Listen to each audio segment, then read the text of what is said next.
نہیں دیکھیں اس طرح کی پیشکش نہیں ہے، اور ہم نے مذاکرات کی جب بھی بات کی ہے، ہم نے ایک نہیں بارہا دفعہ ان کو مذاکرات کی دعوت دی اور ابھی بھی دیتے آئے ہیں۔ ہوں ہم نے کبھی انکاری نہیں ہوئے کہ مذاکرات نہیں کریں گے یا نہیں ہونے چاہیے۔ بالکل ہم مذاکرات ان سے کرنا چاہتے ہیں، لیکن اب دوسرا فریق ہی نہیں بیٹھنا چاہتا تو اس حوالے سے پھر کیا کیا جائے؟ ہوں کہ تالی تو دو ہاتھ سے بجے گی، اور ایک فریق کے ہونے سے مذاکرات دیواروں کے ساتھ تو نہیں ہو سکتے، دوسرے فریق کا ہونا ضروری ہے۔ کوئی سیاسی رویے اختیار کرنا بھی ضروری ہے۔ اب یہ کوئی فائنل آفر یا کوئی ایسی بات کبھی بھی نہیں ہوئی۔ بالکل یہ تو ہم نے ان کو کہا کہ آپ اداروں کو جب ٹارگٹ کریں گے تو پھر بالکل اس کا نقصان تو آپ خود ہی بھگتیں گے، لیکن مذاکرات کے حوالے سے ہم آج بھی ان کو کہتے ہیں کہ بالکل مذاکرات پاکستان کی خاطر، استحکام پاکستان کی خاطر مذاکرات ہونے چاہیے، اور مذاکرات کے لیے بیٹھنے کے لیے تیار ہیں۔ ناظرین، بیرسٹر عقیل ملک صاحب ہمارے ساتھ موجود ہیں۔ ہم یہاں پر ایک مختصر سا بریک لیتے ہیں اور بریک کے بعد ہم گفتگو کو یہیں سے آگے بڑھاتے ہیں۔ پروگرام میں ایک بار پھر خوش آمدید۔ یہ جو پھر ملاقاتوں کے اوپر پابندی ہے، آپ اس پابندی کو مزید کتنا عرصہ دیکھ رہے ہیں؟ سر آنے والے دنوں میں آپ کو کوئی امکان نظر آ رہا ہے کہ ملاقاتیں شروع ہو جائیں عمران خان سے، ان کی فیملی کی یا وکلا کی؟ نہیں، فی الوقت تو مجھے نظر نہیں آتا، کیونکہ ہر ملاقات کو ایک اپنے سیاسی مقصد کے لیے استعمال کیا گیا ہے اور کیا جائے گا۔ یہ بھی معاملات آپ کے سامنے ہی ہیں۔ میں نے پہلے بھی کہا تھا کہ یہ رجسٹرار اسلام آباد ہائی کورٹ کو ایک انڈرٹیکنگ دیں، ایک اڈیالہ کے جو سپرنٹینڈنٹ ہیں جیل کے، ان کو دیں کہ وہاں پہ لا اینڈ آرڈر کی سچویشن نہیں ہوگی، اسلام آباد ہائی کورٹ کے آرڈر کی وائلیشن نہیں ہوگی۔ لیکن آج دن تک یہ تقریباً غالباً 2 ماہ ہو چکے ہیں، لیکن آج دن تک انہوں نے کوئی ایسی انڈرٹیکنگ نہیں دی۔ تو اب ان کا اپنا بھی جو ڈیمینر ہے وہ بھی دیٹ آلسو اسپیکس والیوم۔ تو وہ بھی آپ اس حوالے سے دیکھیں کہ خود بھی جو ہے یہ کتنے کوئی انٹرسٹڈ ہے ملاقات کرنے میں۔ تو واضح طور پہ مجھے نہیں لگتا کہ اب ان کا اپنا بھی کوئی انٹرسٹ ہے ملاقات کے حوالے سے، اور صرف اس کو سیاسی مقاصد کے لیے ہی استعمال کیا جا رہا ہے۔ اچھا بیرسٹر صاحب، ایک آخری سوال ہوگا کہ یہ جو گورنر سندھ کی تبدیلی ہوئی، اس کے بعد ہم نے دیکھا کہ ایم کیو ایم کے بڑے تحفظات سامنے آئے اور کہا گیا کہ اب حکومت کے ساتھ رہنے کا کوئی جواز جو ہے وہ نہیں بنتا۔ پھر زرداری صاحب کے ساتھ ان کی ملاقات بھی ہوئی۔ اب ایم کیو ایم نے آج بھی، یقیناً آپ کی نظر سے بھی خبر گزری ہوگی کہ وہ 28ویں آئینی ترمیم کے حوالے سے مطالبہ کر رہے ہیں، اور وہ یہ کہہ رہے ہیں کہ جو وعدہ ان کے ساتھ کیا گیا ہے وہ پورا کیے جائے۔ تو کیا اب جو صورتحال ہے انٹرنیشنلی بھی اگر آپ دیکھ لیں تو کیا 28ویں آئینی ترمیم کے حوالے سے کوئی ایم کیو ایم کے ساتھ یا حکومت کے اندر کوئی بات چیت چل رہی ہے سر؟ دیکھیں، ہم نے کبھی ڈینائی نہیں کیا اس حوالے سے کہ جو 140A کے حوالے سے لوکل گورنمنٹ سٹرکچر کے حوالے سے ایم کیو ایم کی یہ ڈیمانڈ رہی ہے 26ویں اور 27ویں دونوں ترمیم کے وقت۔ ہم نے بالکل کمیٹیز میں بھی اس کو سپورٹ کیا 27ویں ترمیم کے وقت، اور وزیر اعظم نے on the floor of the house بھی اس کے اوپر بات کی۔ یہ ایک کنسنسس جب ڈیولپ ہوگا تب بھی معاملہ آگے بڑھے گا۔ فی الوقت جو انٹرنیشنل سچویشن ہے یا اس خطے کے حوالے سے جو سچویشن ہے، خطہ ایٹ لارج جس میں مشرق وسطیٰ کے جو معاملات ہیں فی الوقت، تو اس حوالے سے میں نہیں دیکھ رہا کہ ان دا نیئر فیوچر جو ہے کوئی ایسی بات چیت ہو۔ ہاں، یہ ایک آن گوئنگ پروسیس ضرور ہے، ایک پہلے بھی اس پر بات ہو چکی ہے، اور یہ تبھی کمپلیٹ ہوگی جب ایک کنسنسس ڈیولپ ہوگا اور تمام فریقین کا ایک اتحادیوں کا کنسنسس ڈیولپ ہونا ضروری ہے اگر اس کو آگے پروسیڈ ہونا ہے۔ اچھا، لیکن یہ جو ایم کیو ایم کے تحفظات یا گورنر سندھ کی تبدیلی کے علاوہ اگر سندھ کے حوالے سے ہی بات کریں تو پیپلز پارٹی کے جو تحفظات آئے تھے، حکومت نے جو حال ہی میں مختلف فیصلے کیے پیٹرول کی قیمتوں میں اضافے کے حوالے سے، پھر جو آج خبر آئی کہ پی ایم صاحب نے ملاقات بھی کی ہے، بلاول صاحب اور پی ایم صاحب کے درمیان جو ملاقات ہوئی ہے، کیا کوئی سر پیپلز پارٹی کے تحفظات ہیں یا آپ سمجھتے ہیں کہ یہ جو صورتحال ہے اسی تناظر میں یہ ملاقات ہوئی ہے؟ نہیں، ملاقات تو اسی تناظر میں ہوئی ہے جو خطے کی صورتحال ہے، اور اس پہ بالکل پیپلز پارٹی ایک بڑی اتحادی جماعت ہے، اور ان کے چیئرمین کی جو ملاقات ہوئی ہے وزیر اعظم سے اسی حوالے سے ہوئی۔ There is nothing more to it, of course جو حالات ہیں وہ آپ کے سامنے ہیں، جو معاملات ہیں وہ آپ کے سامنے ہیں، اور اسی حوالے سے ہی ان کو جو ریجنل سچویشن ہے اس کو ڈسکس اور غور اور زیر بحث لایا گیا۔ اس کے علاوہ تو کوئی ایسی ڈسکشن کسی بھی دوسرے معاملے پہ نہیں ہوئی۔ چلیں ٹھیک ہے بیرسٹر صاحب، بہت شکریہ وقت نکالنے کا، thank you so much. Barrister Aqeel Malik صاحب کی گفتگو آپ نے سنی. اب جو خطے کے اندر صورتحال ہے اور حال ہی میں جو پاکستان کا موقف رہا ہے سفارتی سطح پر، جو کوششیں کی جا رہی ہے ثالثی کا کردار ادا کر کے ایران اور امریکہ کے درمیان جو صورتحال ہے اس کے حل کی تلاش کے حوالے سے ہم نے دیکھا کہ آج بھی وزیر اعظم نے سعودی ولی عہد کے ساتھ ٹیلی فونک گفتگو بھی کی ہے، اور جیسے شروع میں ہم نے ذکر کیا کہ نائب وزیر اعظم کی جانب سے بھی مختلف جو سفارتکار ہیں، وزرائے خارجہ ہیں مختلف ممالک کے، ان کے ساتھ بھی بات چیت کی گئی ہے. حال ہی میں جو کچھ خبریں آئی تھیں کہ اسلام آباد کے اندر کچھ ڈیلیگیشنز جو ہیں وہ آئے اور ملاقاتیں ہوئیں، مذاکرات ہوئے، اس کی پاکستان نے تردید کی ہے، اور جو وزارت خارجہ ہے اس کی جانب سے بھی احتیاط برتنے کی بات کی گئی ہے، اور کہا گیا ہے کہ یہ حساس معاملہ ہے تو اس طرح کی خبروں سے گریز کیا جائے. البتہ پاکستان نے اب اس بات کی تصدیق کی ہے کہ پاکستان ثالثی کا کردار ادا کرنے کے لیے تیار ہے. اگر دونوں ممالک یا دونوں فریق جو ہیں وہ مذاکرات کرنے کے لیے تیار ہیں تو مذاکرات کی پیشکش جو ہے وہ پاکستان نے کی ہے، اور اس حوالے سے اب باضابطہ طور پر تصدیق بھی کی گئی ہے. ہم یہاں پر ایک مختصر سا بریک لیں گے اور بریک کے بعد ایک اور ایشو پر گفتگو کریں گے. پروگرام میں ایک بار پھر خوش آمدید ناظرین. اس وقت جو بین الاقوامی سطح پر صورتحال ہے اور جو پاکستان کی پوزیشن ہے یا جو پاکستان کی سفارتی سطح پر کوششیں ہیں، اس حوالے سے ہم نے لاء منسٹر کے ساتھ گفتگو کی، اور اسی صورتحال کے حوالے سے اگر ہم بات کریں تو اور اہم ایشو جو کہ انڈیا کے حوالے سے، اور آپ کے علم میں ہے کہ تقریباً اپریل 2025 میں جو پہلگام کا واقعہ پیش آیا اور اس پر جو انڈیا نے ایک جھوٹا نیریٹو جو ہے وہ بنانے کی کوشش کی، جس میں وہ خود ایکسپوز بھی ہوا، اور پاکستان کا جو نیریٹو تھا اس کو عالمی سطح پر اس کو انڈورس بھی کیا گیا. لیکن اس کے بعد ہم نے دیکھا کہ انڈیا کی جانب سے جو سندھ طاس معاہدہ ہے اس کو سسپینڈ کیا گیا، اور پاکستان نے بار بار اس حوالے سے اپنا واضح موقف بھی جو ہے وہ سامنے رکھا ہے. اور یہاں تک کہ حال ہی میں صدر زرداری نے بھی زور دیا انڈیا کے اوپر کہ جو سندھ طاس معاہدے کے حوالے سے ایک قانون موجود ہے، یا سندھ طاس معاہدہ جو ہے اس کو اس طرح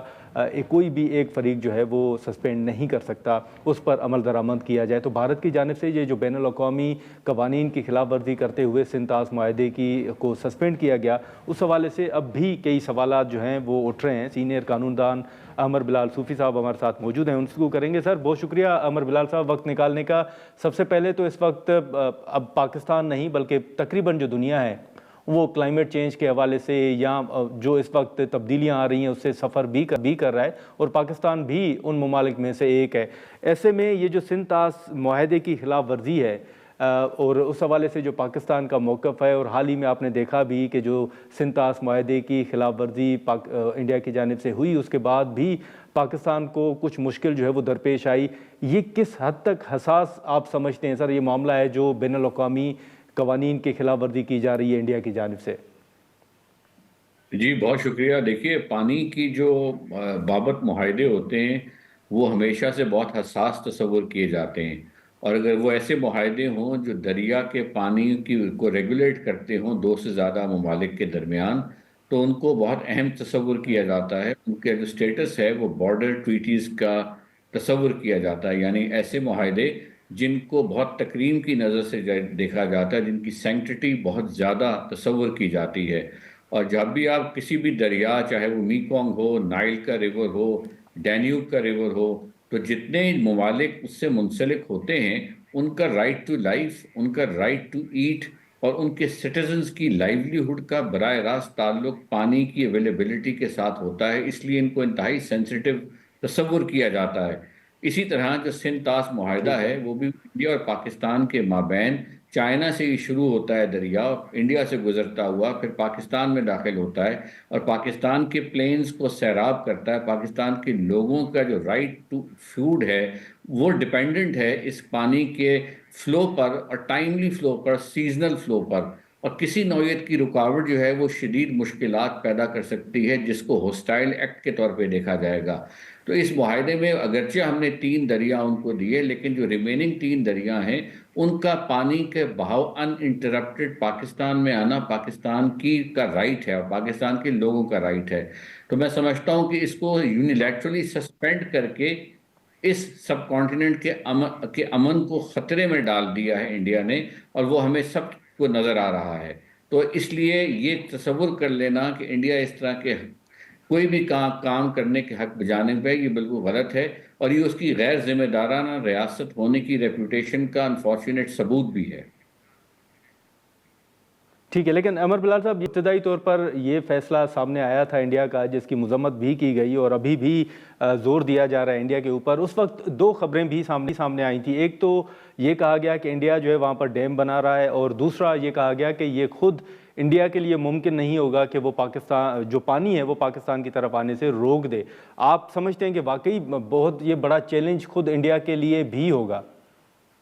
دیکھیے، وہ چیلنج تو اپنی جگہ ہوگا، سرے دست جو ہمیں سمجھ آ رہی ہے، میں انجینئر نہیں ہوں، اس کے لیے وہ ایکسپرٹ زیادہ بہتر بات کر سکتے ہیں، لیکن جتنی میری مشاورت انجینئرز حضرات سے ہوئی ہے، ان کا یہ موقف مجھے سمجھ آیا کہ پانی میں رکاوٹ ڈالی جا سکتی ہے، کچھ دن ڈیلے کرنے کا کیپیبلٹی اپنے پاس وہ ڈیولپ کر رہے ہیں، اور اس کے لیے کنسٹرکشن کر رہے ہیں، اور ساتھ ساتھ کچھ ایسے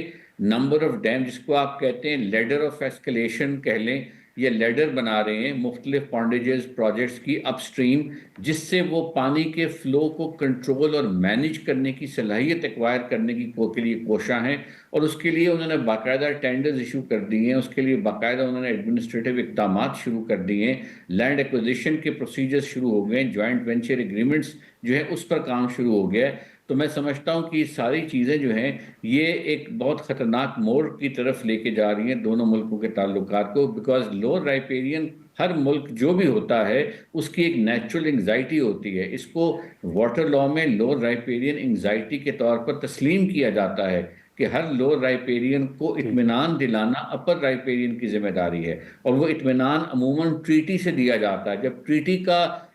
جو ہے وہ چھتری اوپر سے ہٹ جاتی ہے تو پھر انگزائٹی، فیئر، کنسرن بڑھ جاتا ہے، جس سے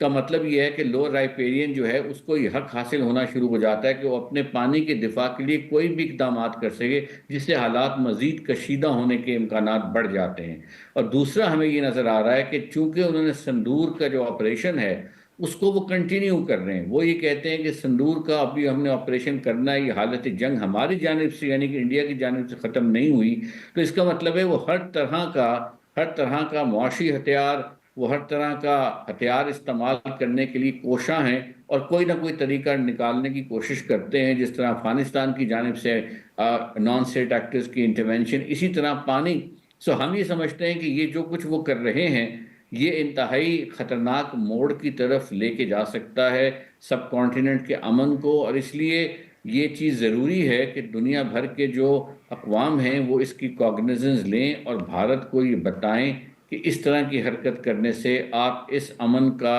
اس ایریا کا امن جو ہے اس کو انڈینجر کر رہے ہیں۔ لیکن عمر بلال صاحب، جب یہ انڈیا نے قدم اٹھایا تو اس کے بعد ہم نے دیکھا کہ جو متعلقہ فورمز ہیں انہوں نے بھی پورا جو اونس ہے وہ انڈیا کے اوپر ڈالا، اور اکتوبر کے مہینے میں ہم نے دیکھا کہ انڈیا کو یہ کہا گیا کہ وہ 16 دسمبر تک جو ہے یا دسمبر کے آخر تک اس پر عمل درآمد کو یقینی بنائیں۔ اس کے باوجود کہ متعلقہ جو فورمز ہیں وہ انڈیا کے اوپر اونس ڈال بھی رہے ہیں، اور پاکستان کا جو ایک بیانیہ یا پاکستان کا موقف ہے اس کو انڈورس بھی کیا جا رہا ہے، تو پھر تاخیر کی وجہ آپ سمجھتے ہیں کہ کیا انڈیا کو ان متعلقہ جو فورمز ہیں ان کی بھی کوئی پرواہ نہیں ہے؟ جی ظاہر ہے، وہ تو نظر آ رہا ہے ہمیں کہ انڈیا جو ہے کسی قانون کی پرواہ نہیں کر رہا، انڈیا جو ہے کسی فورم کی پرواہ نہیں کر رہا۔ وہ فورم بڑے محترم فورم ہے، پرماننٹ کورٹ آف آربیٹریشن ہے، اس کے 2 دفعہ ان کی فیصلے آ چکے ہیں جس میں انہوں نے اس چیز کا جائزہ لیا کہ یونیلیٹرل جو ہولڈنگ ان ابینس کا جو آئیڈیا ہے اس کی لیگل منطق کیا ہے، اس کی لیگل بیسس کوئی ہے، اور انہوں نے یہ چیز ہولڈ کی ہے کہ ایسی کوئی لیگل چیز اویلیبل نہ وینا کنونشن میں ہے، نہ ٹریٹی کے اندر ہے، نہ جنرل لا انٹرنیشنل لا میں ہے کہ آپ ایک ٹریٹی کو ہولڈ ان ابینس کر دیں اور ببانگ دوہل کریں، اور ان ادر ورڈز خود ایڈمٹ کریں کہ آپ ٹریٹی کو وائلیٹ کر رہے ہیں۔ تو یہ تو بڑی غیر معمولی صورتحال ہے، جسے ہم کہتے ہیں کہ بہت زیادہ نڈر طریقے سے انڈیا یہ چیز واضح کر رہا ہے کہ میں بین الاقوامی قانون کی وائلیشن ببانگ دوہل کر رہا ہوں۔ لیکن ان فورم کے ساتھ ساتھ جو ورلڈ بینک کے پریزیڈنٹ ہیں ان کا بھی یہی نقطہ نظر تھا کہ یہ سنگل یونیلیٹرلی ایبروگیٹ یا یونیلیٹرلی ہولڈنگ ان ابینس نہیں کیا جا سکتا۔ تو موقف تو قانونی طور پر